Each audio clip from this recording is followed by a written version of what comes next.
नमस्कार प्रिय विद्यार्थियों, स्वागत है आपका वीकेएस फिजिक्स एकेडमी में। जैसा कि आप सभी जानते हैं कि सेमेस्टर एग्ज़ाम जो हैं बीएससी के वो जनवरी में होंगे और उनके जस्ट बाद में लगभग 15 जनवरी के बाद में एमएससी के एग्ज़ाम स्टार्ट हो जाएंगे सेमेस्टर के। तो अब की बार जो एग्ज़ाम है वो एमसीक्यू हो रहे हैं, ओएमआर शीट पे होंगे फर्स्ट ईयर के, इसलिए आपको एमसीक्यू क्वेश्चन की मैं तैयारी करवा रहा हूँ। पहला पेपर जो है मैकेनिक्स का, यांत्रिक का, और उसके 3 जो यूनिट है उसकी मैं एमसीक्यू क्वेश्चन अपलोड कर चुका हूं। अगर आपने अभी तक वो वीडियोस नहीं देखी हैं तो आप चैनल के अंदर जाके उनको देख सकते हैं।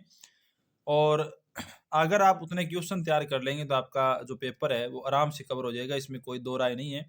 और अगर आप अच्छे से उनको याद कर लेंगे तो 80% तक आपके नंबर आराम से आ जाएंगे, ये इतना मेरा विश्वास है। और जिन विद्यार्थियों ने हमारे चैनल पर विश्वास किया है, मुझ पर विश्वास किया है एग्ज़ाम के अंदर, उनको काफ़ी हमेशा से सहायता इसकी मिली है, चाहे वो एमएससी के विद्यार्थी हों, चाहे बीएससी के विद्यार्थी हों, चाहे बीएससी बीएड के विद्यार्थी हों। तो आज मैं unit number 4 special theory of relativity, जो अपेक्षिकता का सिद्धांत आइंस्टीन का दिया हुआ, उसके एमसीक्यू क्वेश्चन अपलोड कर रहा हूँ। और टेलीग्राम और इंस्टाग्राम पर हमें देखो, टेलीग्राम पे हमें ज्वाइन कर सकते हो, इंस्टाग्राम पे हमें फॉलो कर सकते हो। आपको वहाँ पे कोई मैसेज करना हो, आपको कोई नोट्स चाहिए, तो टेलीग्राम पे हम पीडीएफ वगैरह डालते भी रहते हैं। जैसे-जैसे विद्यार्थी हमसे डिमांड करते हैं उसके हिसाब से डालते हैं, जैसे टाइम मिलता है वैसे। और जो भी हम नई अपडेट कोई देंगे वो आपको वहाँ पे तुरंत मिल जाएँगी, तो आपको वेट नहीं करना पड़ेगा किसी भी वीडियो के लिए। तो चलिए वीडियो शुरू करते हैं। चैनल सब्सक्राइब ज़रूर कर लीजिएगा और वीडियो को लाइक करें, कमेंट करें और शेयर ज़रूर कर दें ताकि सभी विद्यार्थियों को इसका फ़ायदा मिल सके। तो यहाँ पर बीएससी सेमेस्टर एग्ज़ाम 2024 में पेपर फर्स्ट हमारा मैकेनिक्स का, उसमें यूनिट नंबर 4 के लिए पहला क्वेश्चन है कि आपेक्षिकता का जो विशिष्ट सिद्धांत है वो किसके द्वारा दिया गया है। आपेक्षिकता का विशिष्ट सिद्धांत दिया गया है, आइंस्टीन के द्वारा दिया गया है। ठीक है, आइंस्टीन के द्वारा। ऑप्शन आप देख सकते हैं, ऑप्शन तो कैसे भी हो सकता है, ऑप्शन एक सही होगा हमारा।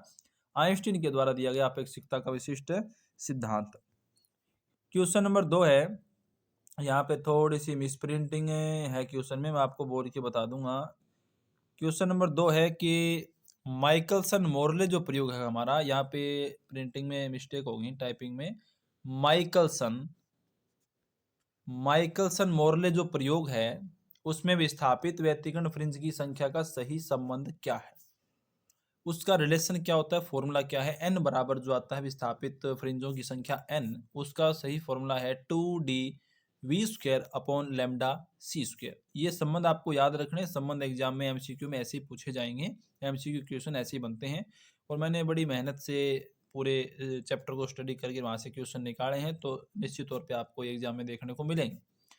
फिर इसके बाद में क्वेश्चन नंबर 3 है कि माइकलसन मोरले प्रयोग में विस्थापित फ्रिंजों की संख्या क्या है। ये तो यहाँ पे फॉर्मूला था, रिलेशन था विस्थापित फ्रिंजों की संख्या का। और इसको कैलकुलेट करने के बाद जो भी उसमें जैसे बुक के अंदर दे रखा है, नॉर्मली वही वैल्यूज हमारी रहती हैं। 0.37 विस्थापित फ्रिंजों की संख्या आती हैं माइकलसन मोरले एक्सपेरिमेंट में। इसके बाद क्वेश्चन नंबर 4 है कि आपेक्षिकता के विशिष्ट सिद्धांत अपेक्षिकता के विशिष्ट सिद्धांत के प्रथम अभिग्रहित को, प्रथम अभिग्रहित यानी पोस्टुलेट की हम बात करें कि जो स्पेशल थ्योरी ऑफ रिलेटिविटी है उसका फर्स्ट पोस्टुलेट है, उसे क्या कहते हैं, उसे तुल्यता का सिद्धांत कहा जाता है। तुल्यता के सिद्धांत को अपेक्षिकता का विशिष्ट सिद्धांत का फर्स्ट अभिग्रहित यानी पोस्टुलेट कहते हैं। आपेक्षिकता के विशिष्ट सिद्धांत के द्वितीय अभिग्रहित को यानी सेकंड पोस्टुलेट जो है, दो पोस्टुलेट दिए गए हैं आइंस्टीन के द्वारा अपेक्षिकता के सिद्धांत को वेरीफाई करने के लिए, समझाने के लिए, उसमें दूसरे को हम समकालीनता का सिद्धांत कहते हैं। ये आपको याद रखना है, फर्स्ट है वो तुल्यता का है, सेकंड है वो समकालीनता का है। इसके बाद नेक्स्ट क्वेश्चन है, क्वेश्चन नंबर 6 कि अपेक्षिकता के विशिष्ट सिद्धांत के दोनों अभिग्रहितों के अनुसार परस्पर संबंध व्यक्त करने वाले समीकरणों को सबसे पहले किसने प्राप्त किया था, तो ये लोरेंज ने किया था। किसने किया था? लोरेंज ने अपेक्षिकता के जो विशिष्ट सिद्धांत हैं उसके दोनों अभिग्रहित हैं, उसके अकॉर्डिंग जो समीकरणें बनाई उसे हम लोरेंज रूपांतरण समीकरण कहते हैं, और लोरेंज वैज्ञानिक था जिसने इनको सबसे पहले प्राप्त किया था। उसके बाद है कि लोरेंज रूपांतरण समीकरण के लिए सही संबंध क्या है, तो आपसे ये संबंध पूछे जा सकते हैं, जिसमें अल्फा है, आपका ये टी डैश का मान है ये किसके बराबर होता है, ये भी पूछ सकते हैं। तो लॉरेंज रूपांतरण समीकरण के लिए जो दिए गए संबंध आपके पास है उनमें सबसे सही संबंध हमारा ये है, x इक्वल एल्फा, यहाँ पे एल्फा है, alpha x dash plus we T dash, ये आपका सही संबंध है। क्वेश्चन नंबर 8 है कि x बराबर alpha x dash plus we T dash में एक्स डैश का मान क्या है, तो एक्स डैश का मान है alpha x minus we T, यानी जो एक्स डैश होता है वो alpha x minus we T के बराबर होता है। इसके बाद हम बात करें क्वेश्चन नंबर 9 की, तो क्वेश्चन नंबर 9 में है कि लंबाई संकुचन का सही संबंध क्या है। लंबाई संकुचन भी आपको न्यूमेरिकल पूछ सकते हैं या ये संबंध डायरेक्ट पूछा जा सकता है। तो लंबाई संकुचन का जो सही संबंध है वो ये है, L equal L dash under root one minus V square upon C square, इसे बोलते हैं length contraction. L equal L dash upon under root one minus, ये हो जाएगा एल इक्वल, देखो बुक में आपको एल नोट भी लिखा हुआ मिल सकता है तो उससे कोई फर्क नहीं पड़ेगा, सिंबल है, under root one minus V square upon C square. इसके बाद में नेक्स्ट क्वेश्चन है कि लंबाई संकोचन के अनुसार एक वर्ग की गति की दिशा में, एक वर्ग गति की दिशा में कैसा दिखाई देगा, यानी जो लंबाई संकोचन का कॉन्सेप्ट है उसके अकॉर्डिंग अगर कोई वर्ग गतिशील है तो गति की दिशा में संकोचन होने के बाद उसको वो कैसा हमें प्रेक्षित होगा, कैसा दिखाई देगा, तो वो हमें आयताकार दिखाई देगा।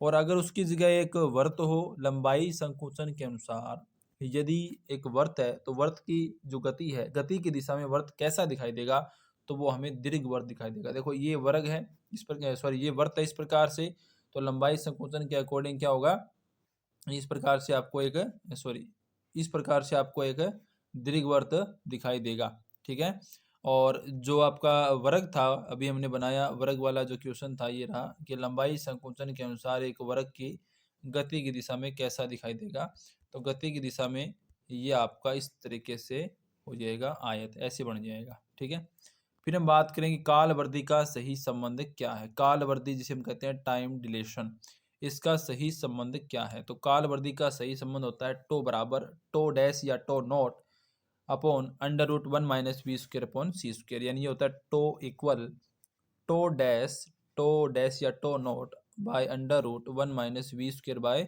सी स्क्र, ये होता है सही संबंध इसका। क्वेश्चन नंबर 13 है कि आइंस्टीन के सापेक्षिकता सिद्धांत के अनुसार द्रव्यमान का सही संबंध है, यानी द्रव्यमान जो है आपेक्षिकता सिद्धांत में जिसका काफी यूज होता है फॉर्मूलों के अंदर, ये है m बराबर m dash upon under root one minus V square upon C square, यानी आइंस्टीन के अकॉर्डिंग जो प्रकाश के वेग के आसपास का अगर वेग होगा तो द्रव्यमान हमारा कांस्टेंट नहीं रहता, वो द्रव्यमान है m equal m dash upon under root one minus V square upon C square के अकॉर्डिंग इंक्रीज होता है, और m डैश है उसे हम विराम द्रव्यमान कहते हैं, या m नोट भी आप लिख सकते हो, m जीरो लिख सकते हो। आपेक्षिकीय ऊर्जा संवेग का सही संबंध क्या है, तो ये सही संबंध ही होगा, काफी मोस्ट इंपॉर्टेंट है ये, और इस पे काफी न्यूमेरिकल्स वगैरह बनते हैं। E इक्वल अंडर रूट में है पी स्क्र सी स्क्र प्लस एम डैश या एम नोट स्क्र सी की 4, ये आपका फॉर्मूला है, ये आपका सही संबंध है आपेक्षिकीय ऊर्जा और संवेग का।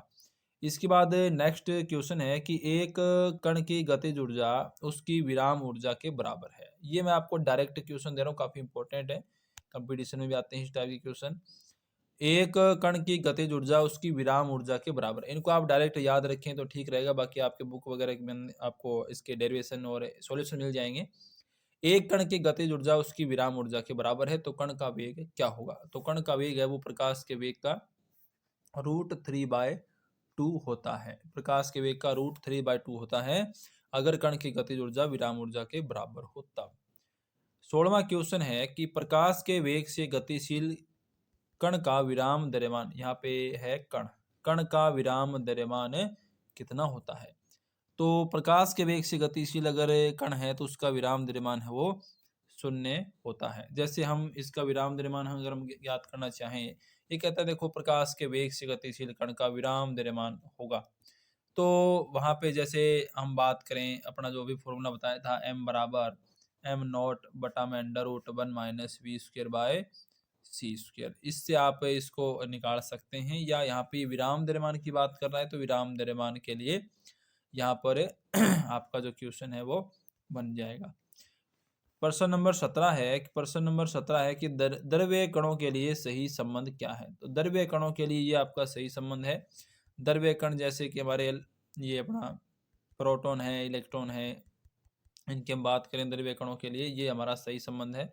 ई square minus P square C square greater than 0, ये द्रव्य कणों के लिए हमारा सही संबंध है। इसके बाद में 18वां क्वेश्चन है कि फोटोनों के लिए सही संबंध क्या। मोस्ट इंपॉर्टेंट इक्वेशन बता रहा हूँ, लास्ट के 3 क्वेश्चन काफी इंपॉर्टेंट है। फोटोनों के लिए सही संबंध क्या है। फोटोनों के लिए ई स्क्वेयर बराबर पी स्क्वेयर सी स्क्वेयर बराबर ई square minus P square C square बराबर 0 होता है, और ई स्क्वेयर बराबर होता है पी स्क्वेयर सी स्क्वेयर, यानी ई बराबर होता है पी सी, जो कि संवेग फोटोन की ऊर्जा कहलाती है। क्योंकि ई बराबर पी सी होता है, पी बराबर आप एम सी रखना पड़ेगा आपको। फोटोन जो है प्रकाश के वेग से चलते हैं, तो ये हो जाएगा ई बराबर एम सी स्क्वेयर। आइंस्टाइन की समीकरण ही है ये। ठीक है, मैं आपको इसको दोबारा से यहाँ पे करके दिखा देता हूँ। देखिए, आइंस्टाइन की समीकरण ही है ये।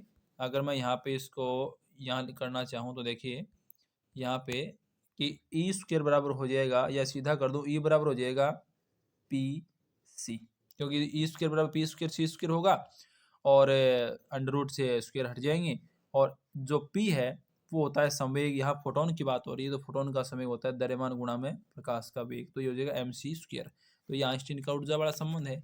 ठीक है, द्रव्यमान ऊर्जा संबंध है, तो यही है। यहाँ इस कंडीशन में ये फोटोन की ऊर्जा के बराबर होता है।